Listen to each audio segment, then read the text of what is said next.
The weight of the soul is memories. Everything that you are is what you can remember.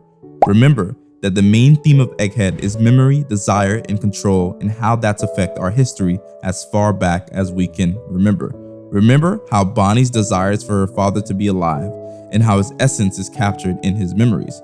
Remember York's desire for control and the seraphim she's using towards that end.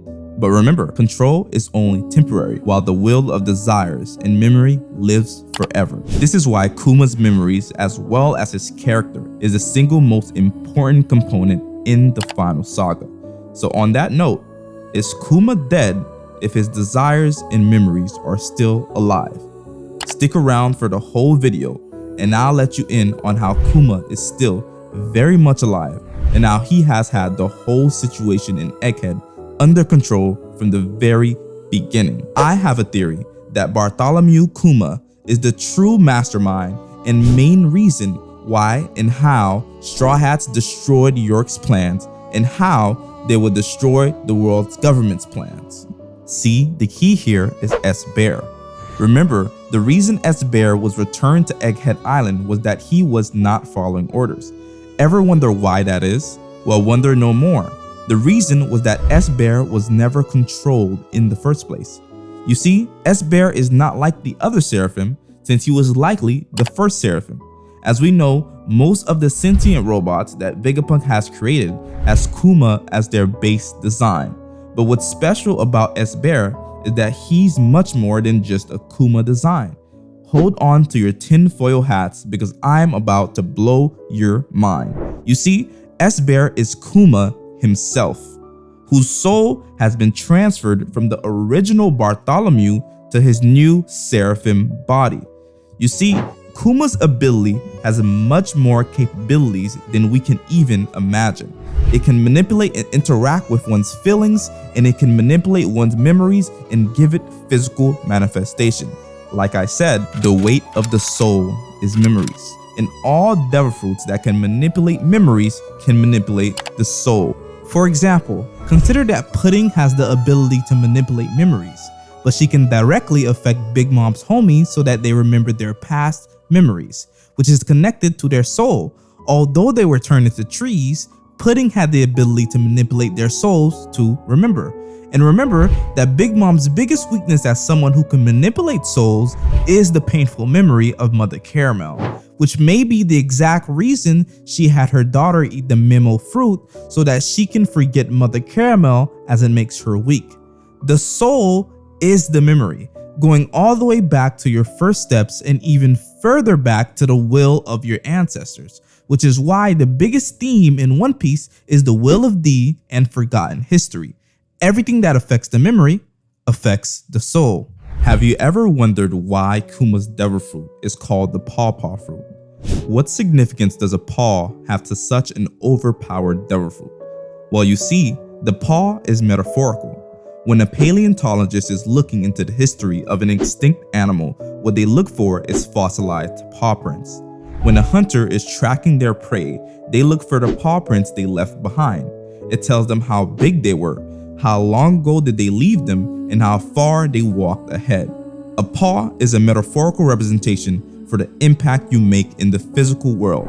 In essence, it is the most natural representation of a history book. When fortune tellers read your fate, they look at the design of your hand and see everything you are, everything you were, and everything you could be. If the eyes are the windows to the soul, the doorsteps to your soul is the palm of your hands. So what I'm trying to say here is that Kuma's devil fruit can manipulate souls in the very same way Law's personality switch surgery can.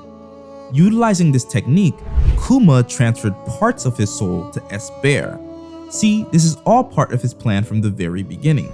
S-Bear never started to disobey orders. S-Bear is Kuma, and he was never taking orders in the first place.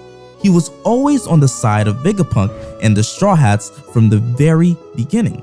Have you noticed that the only seraphim to not directly attack the satellites is S-Bear?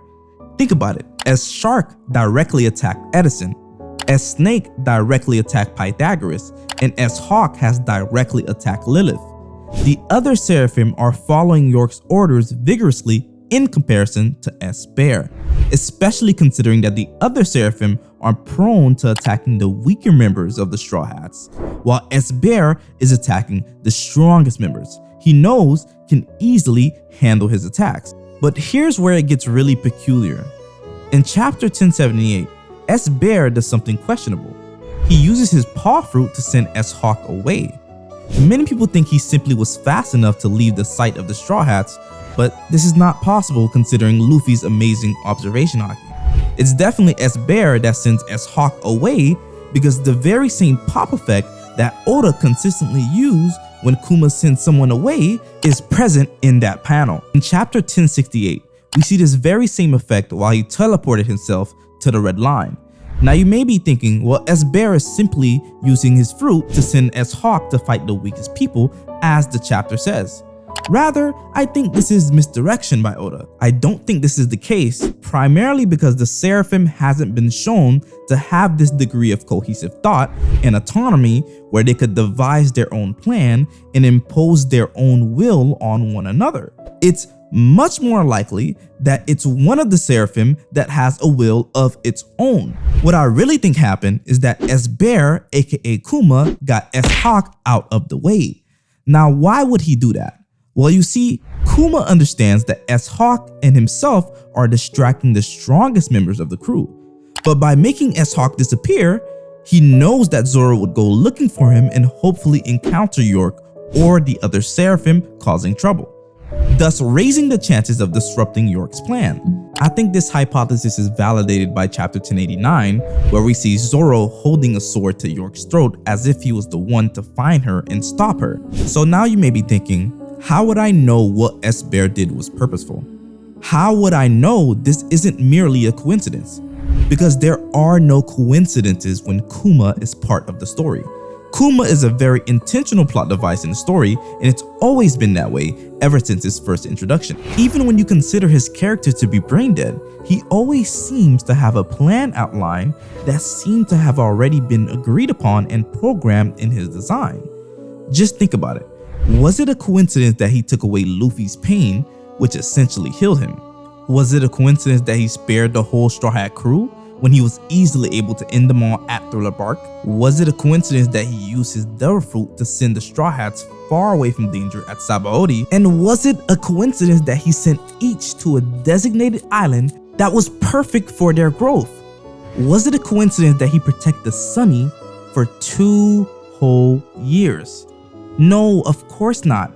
All of these actions were purposeful and planned. Although it seems like he doesn't have his wits about him, he always seems to have the most calculated plan of actions to help the Straw Hats. So when Kuma is on the screen, he is always the main driver of the story for our main characters, and this remains true in the current story. So to what end? Why is he helping the Straw Hats? Well, you see, Kuma is a man of faith, as he is always holding some sort of biblical text. And remember, the story of Nika and the One Piece's world religions may be written in that book he has. Kuma most likely sees his part in that grand narrative is to bring the tales of Nika alive and the legends of old, most likely for the fulfillment of a better world and a more just world. And I know some people may think it's due to his revolutionary affiliations with Dragon, but I think this is only a half-truth because even Dragon and Ivankov can no longer predict Kuma's actions, as evident in chapter 1068. See, I think Kuma has his own plans. I believe the revolutionary commanders have secrecy as a big value. See, each of them has the ability to make their own plans of actions without notifying the others, so that if one revolutionary plans fail, it doesn't affect the whole army. So what is Kuma's plans? Well, let's think about it. What is Kuma doing right now? He is climbing the red line, and it seems he's trying to make his way to Marishoa. But why? Now, what is Kuma's connection to Marishoa?